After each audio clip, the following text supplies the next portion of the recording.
Aduh, lapar banget. Aduh, kasihan banget dia. Ya udah, sekarang kita jadi adik kakak ya. Ayo sini Hara. Kakak. Hara. Udah jangan nangis. Kakak ada di sini kok. Astaga Hara, badan kamu panas banget. Aku capek banget. Udah pegang kakak, kita ke rumah sakit ya.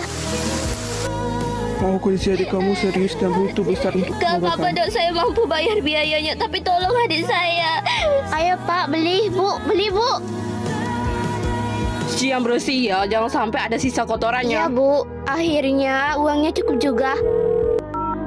Halo, iya dok. Iya. Dok, kakak saya kemana? Kenapa dia udah lama nggak ketemu sama saya? Sebenarnya kakak kamu... Nggak mungkin. Makasih kak, udah jagain aku selama ini. Semoga kakak tenang ya di sana.